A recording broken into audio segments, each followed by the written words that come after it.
A very warm welcome to this World Game Changers podcast, where your host, Paul D. Lowe, embraces many crucial conversations that compassionately contribute towards creating a better life and world.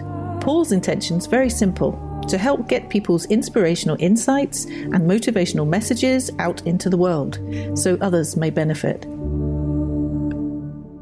Hello, listeners, and welcome to this World Game Changers podcast episode, where today I'm joined by a returning guest from Colorado in the United States of America, Andrew Lenzo. Andrew, a very warm welcome to you again, sir.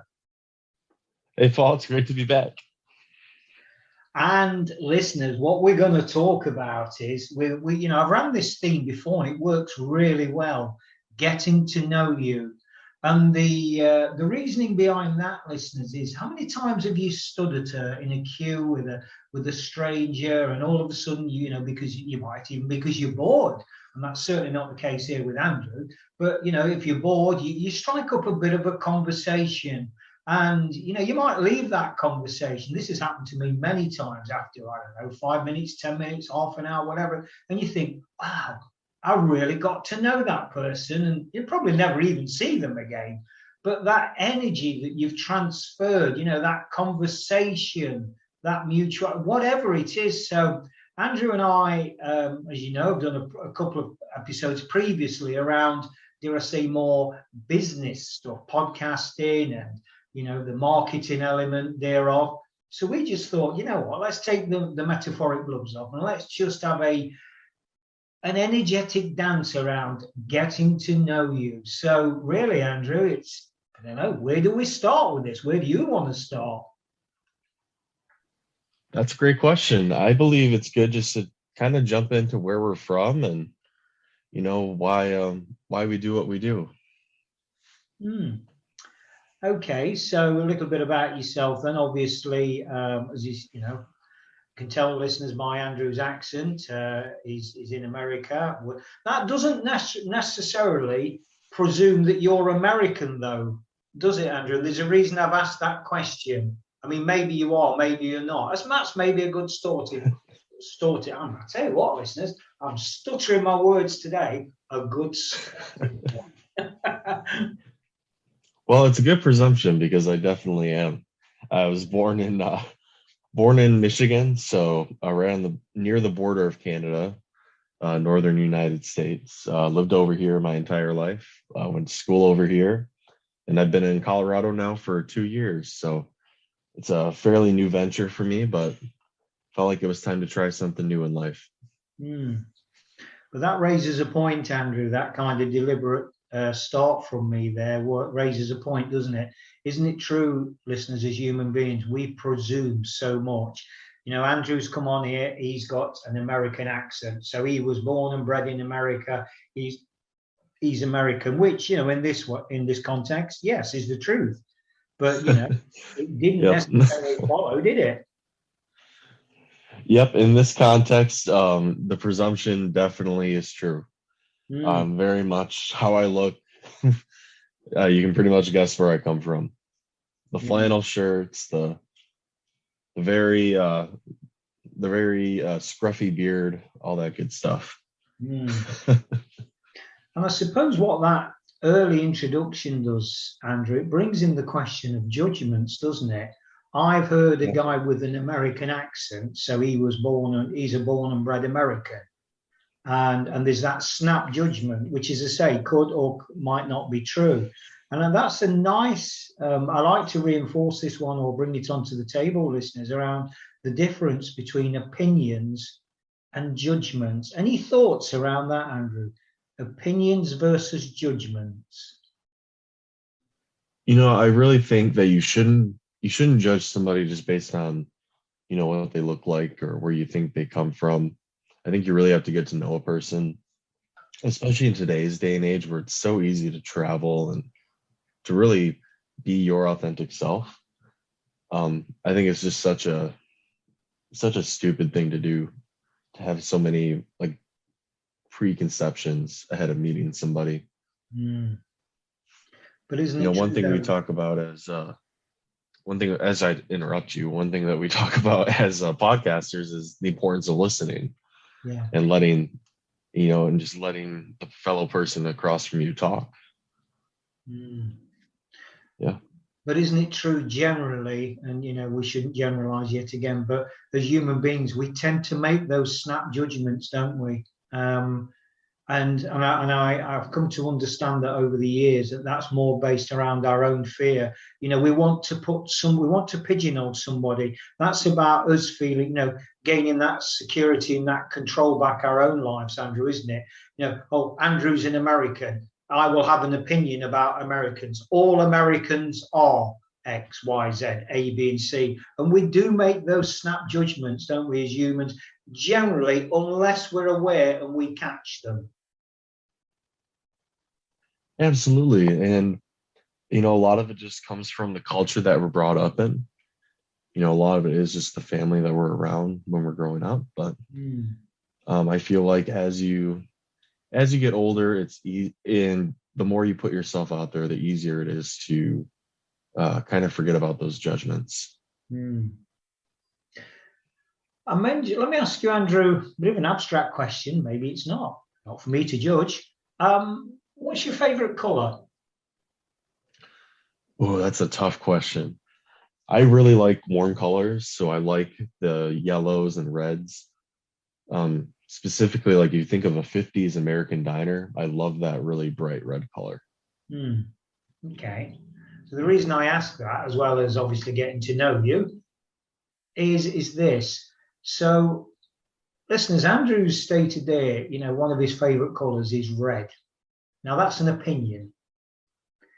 If I say my favorite color is turquoise, that's an opinion. If I then take that a stage further and say, Andrew, turquoise is a better color than red, that then becomes a judgment. And I think then we pull out the boxing gloves. Pardon? Then we pull out the boxing gloves and we go at it. Absolutely, yeah.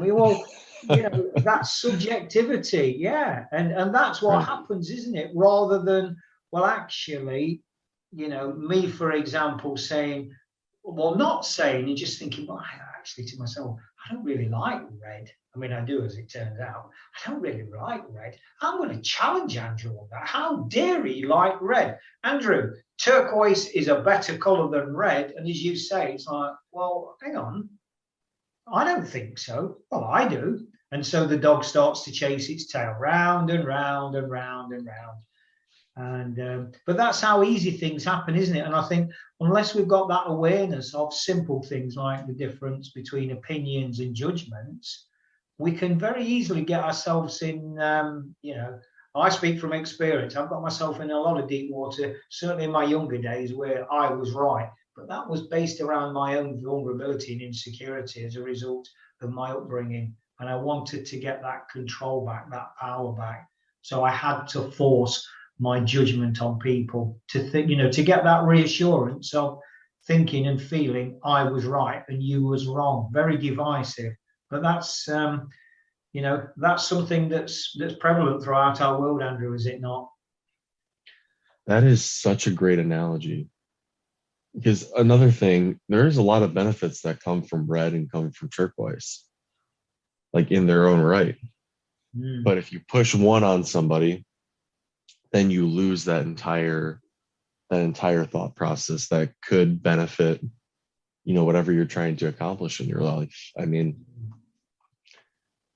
whether it has to do with like political viewpoints or, like you said, opinions on colors. Yeah. I mean, people might say, well, do you know what?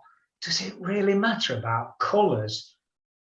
But, experience has taught me you'd be surprised. Maybe you wouldn't be surprised, listeners. I shouldn't judge. Who am I to judge whether you'd be surprised or not?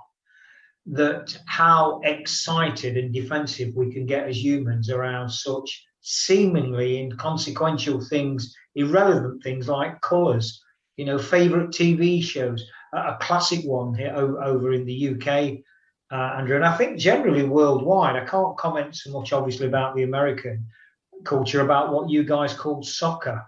I mean, I've seen some over the years and decades.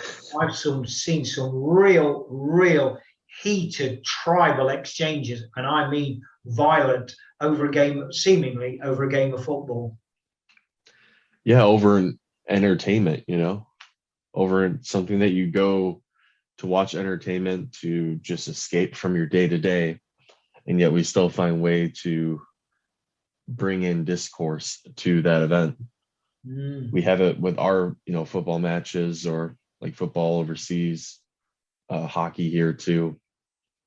Like, you find an allegiance to something and you stick with your group, and even if it makes no sense to have some sort of discourse, it's very easy to get caught into that. Yeah, that's more about wanting to belong, though, isn't it? Pinning your badge on a set of team colours. I mean, I've certainly did it in my younger days. I'm really tongue-tied. I don't know what it is. Really, in my younger days. It's the end of the week when we're recording this, listeners. So we're a bit. Yeah, we're dragging a little bit. Trying to get me out of jail there, Andrew, but I was doing it at the beginning of the week when we was recording. But maybe it's the fact that Santa's imminent. I don't know. For those that believe in Santa. But yeah, there's certainly this whole identity thing around. We need to pin our colours. We need to feel part of something.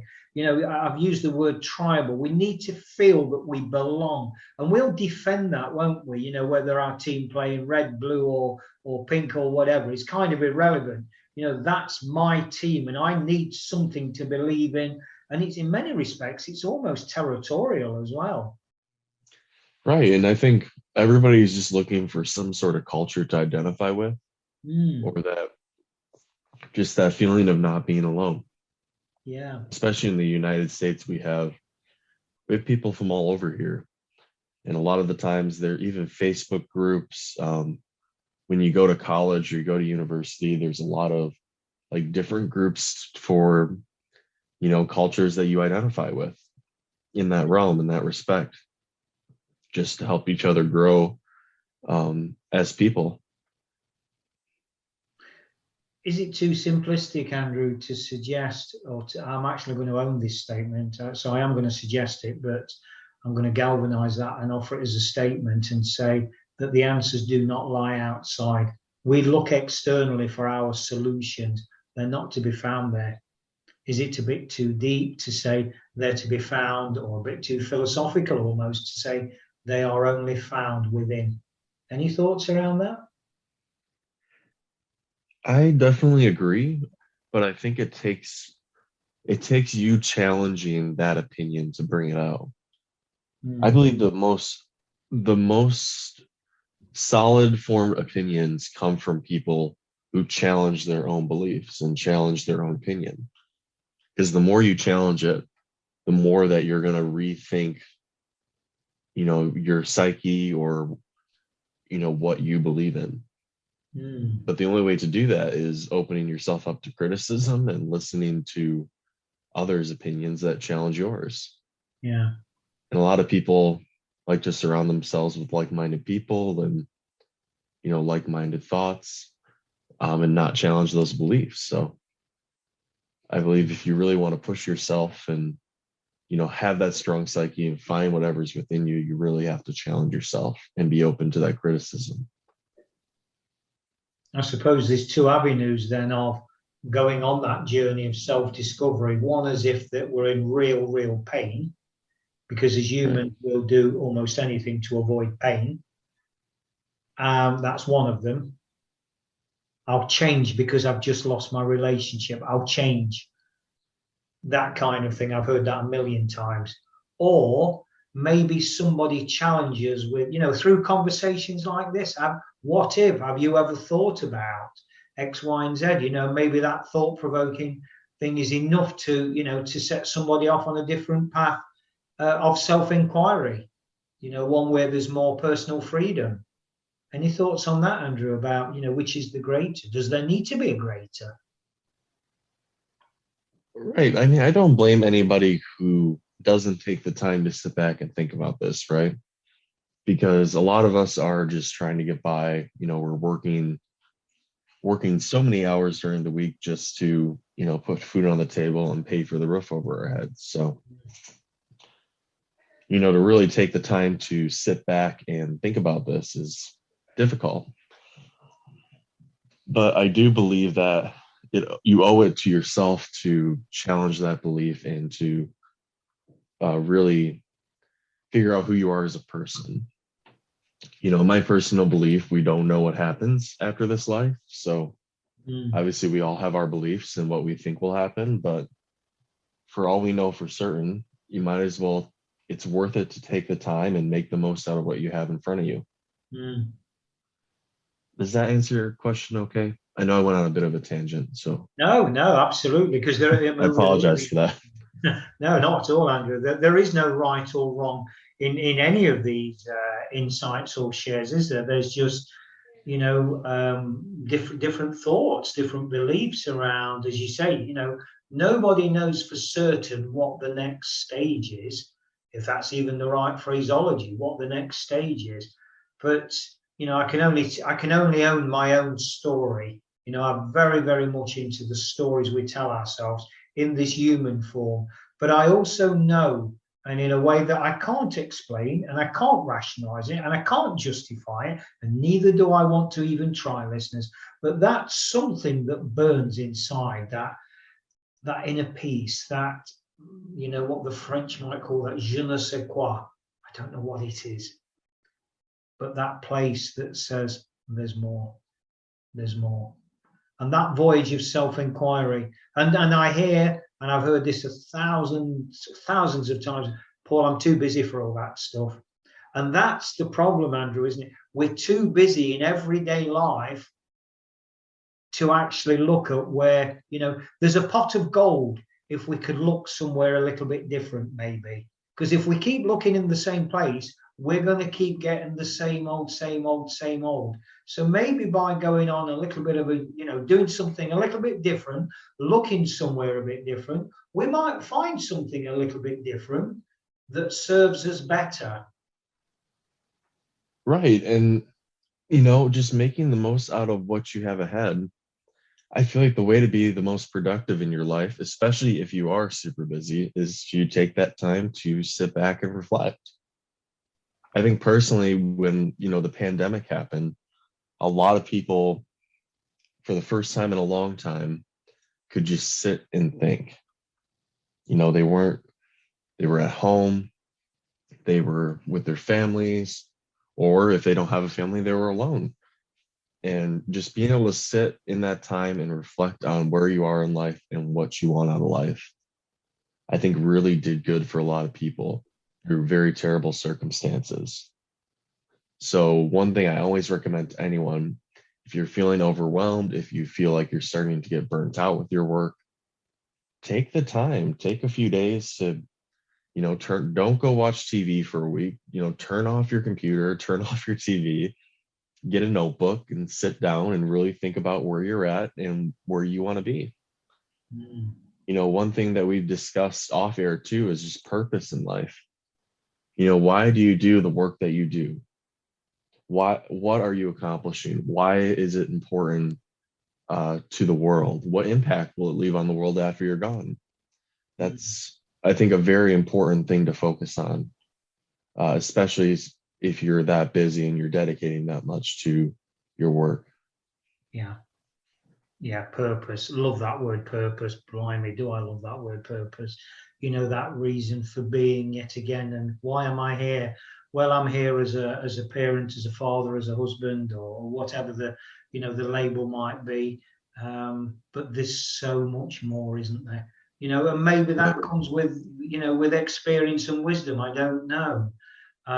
In fact, I'm going to answer my own question. No, it doesn't, because I speak to young people that are now, I think there's a different energy flying through the world, starting to emerge and starting to flow through the world now, Andrew. I don't know if you pick it up, you sense it, but to quote Bob Dylan, one of your fellow Americans, the winds of change, they are a blowing.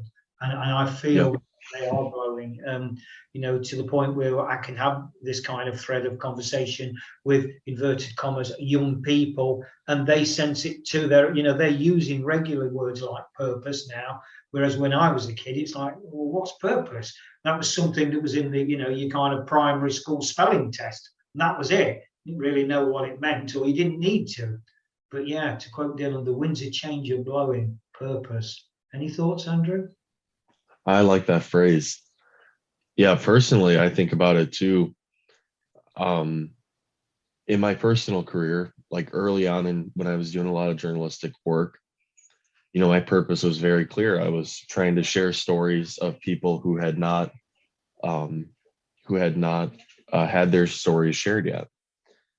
Just really looking for the underrepresented and making sure their voices were heard. But as I've shifted over the past couple of years into more of a business mindset, a lot of that comes with, trying to get as much money as possible and, growing your business and all that. I've kind of lost track of that a bit.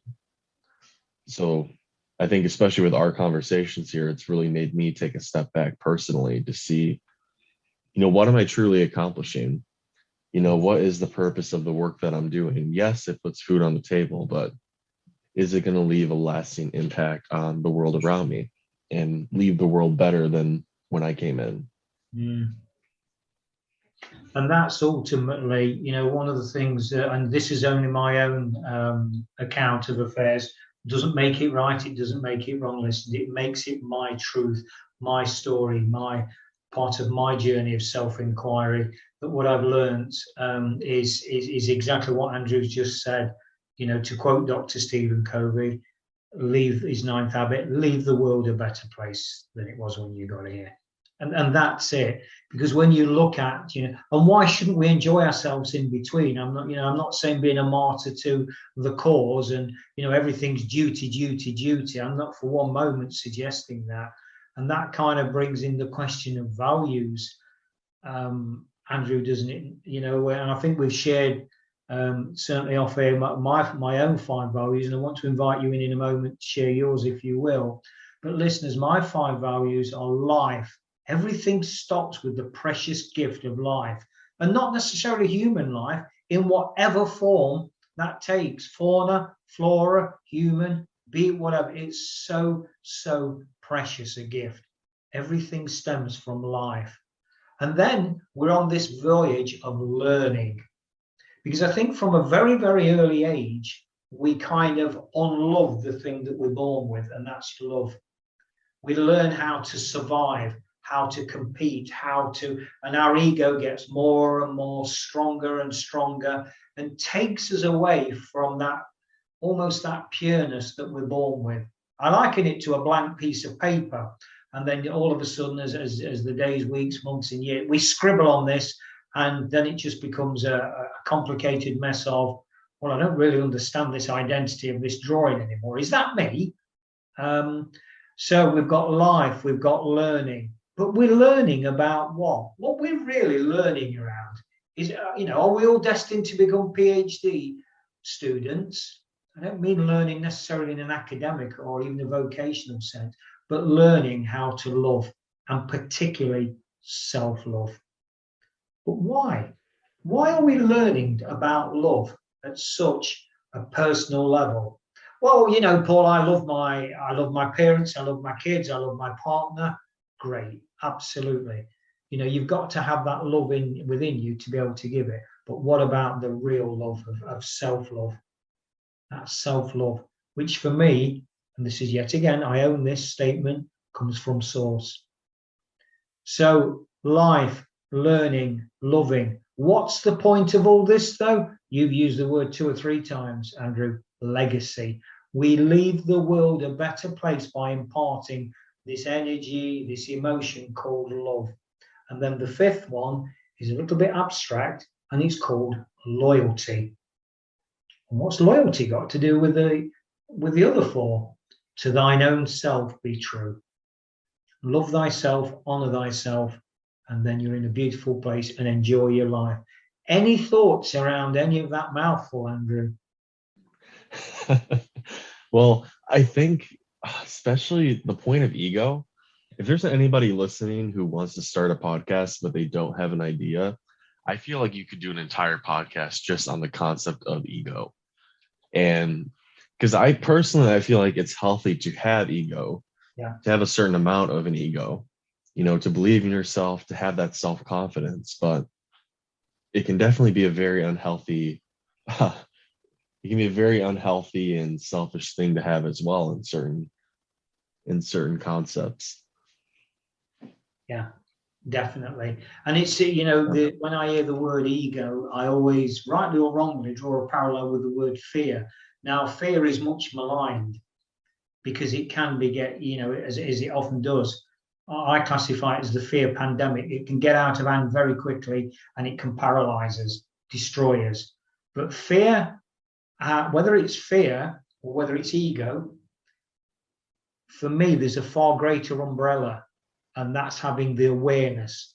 What's really playing out here with this fear? Fear's healthy, but I've got it under control. Ego's healthy, but I've got it under control. Because if you have too much of both of them, then sure as eggs are eggs, in my humble opinion and experience, is a recipe for disaster and a very rapid downward spiral. And I do speak from experience there.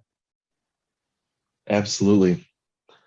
Yeah, I mean, I've had, especially when I was first starting out, that was something I really focused on. Because especially when you're put into a leadership role or something along those lines, and whether it's in a company or in an organization, when you're first starting out, you have to show this level of confidence, even if you don't know what you're doing. If you're put in charge to lead a group of people, you really have to, make them believe in you and trust you and guide them in the right direction. And that can be a very scary thing for some people. Yeah. Yeah. And, when you're looking at external factors like other people, does that not reinforce the point that, Andrew, that the only one you can really influence and take responsibility for is yourself? That hence my analogy of dropping pebbles in the pond. We are that pebble. Let's be the best pebble we can be, because by doing that, we have a positive ripple effect when we are dropped into that pond. I think yet again, it was one of your fellow Americans, Anne Lamott, when she coined the phrase around lighthouses don't go looking over seas for ships and boats to save. They just stand there and shine. And I think that's our role. That's part of our role as a human being. In these times when, through ego or fear, our metaphoric light will be dimmed and we won't shine as brightly. And that's okay. That's okay. Because I think it was also Deepak Chopra that said we're spiritual beings having human experiences and challenges. For me, Andrew, it's like as we go on a journey, I liken it to changing gears in a car. Sometimes we'll be full speed ahead on the freeway, life's great, we're cruising along, the sun's shining, the rooftops down. And there'll be other times when, we're going down a dark country lane in the car and the trees fell across the path and it's raining and it's cold and it's miserable. And we even have to put the car, stroke us, in reverse and go backwards from time to time. So there's this whole richness of, well, what kind of journey we're on? Well, we're on a journey of self-inquiry. Right. And, not every journey has to be planned. You're never going to know when you're going to have to pull the car back, but definitely having some sort of purpose or force to continue driving forward, even if your plan doesn't go the way you expected, I think is a very valuable thing to have.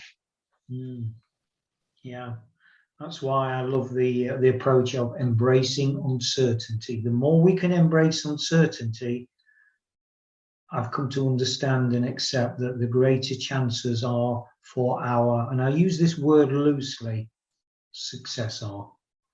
Whatever success means to you, listeners, try something a little bit different. Like I've said previously, have a look somewhere else for something different.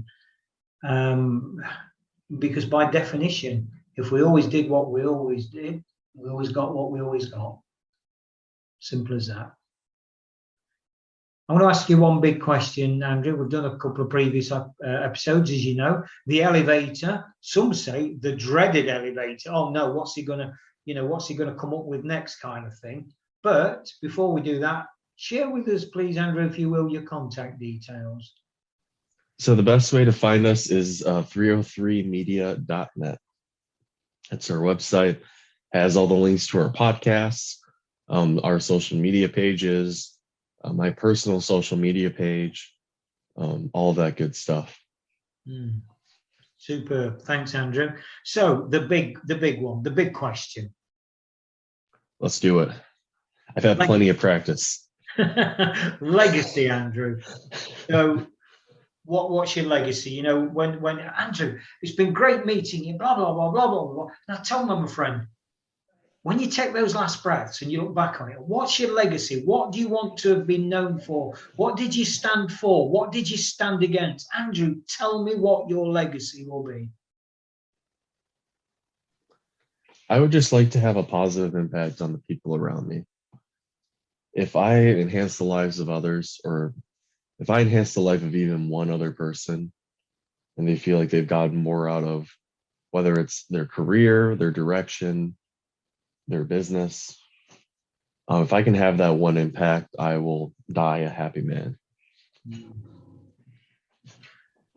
And I just want to, that's beautiful. That is absolutely beautiful. The simplicity, for me, listeners, simplicity has power, has real power. And I just want to say, well, what can I say, Paul? I'm a poet. Yeah, absolutely. And I think on that note, I kind of just want to, I've shared this before on other episodes, but it's very relevant to what you've just said, Andrew. So I'd like to share it again. And it's, I think this kind of story's out there with relating yet again to one of your fellow Americans, Oprah Winfrey, and her mentor, Maya Angelou, who's since passed. And Oprah went to Maya the one day, and she was really excited about all these new schools she was setting up in Africa for abused girls and giving them a great start in life. And she said, Maya, this is the greatest legacy ever. That and Maya, the wise old sage that she was, in a very calm and measured way, she said, Oprah, no, it's not your greatest legacy. Yeah, but it is. Look, we're going to do this. And she said, you don't know what your greatest legacy is. Your legacy is that stranger you smiled at this morning, that old person that you carried the shopping bag to the car or the bus stop or whatever.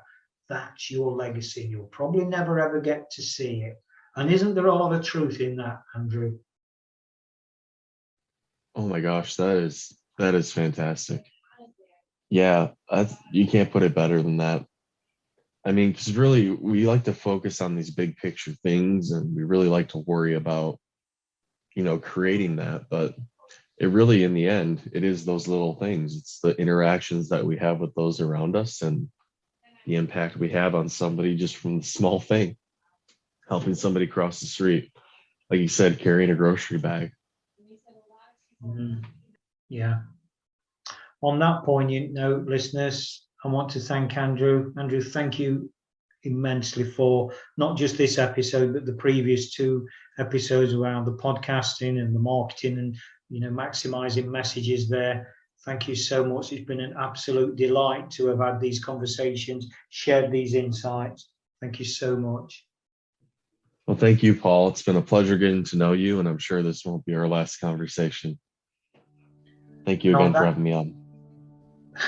And on that harmonious note, listeners, all that remains now is for me to sign off by saying, as I always do, remember, the world's changing. How will you respond?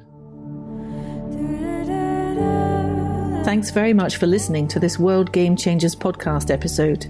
Hopefully you found it interesting and helpful. Drop a line to paul@worldgamechangers.org with any thoughts or questions you may have, and he'll be more than happy to respond. Remember, the world is changing. How will you respond?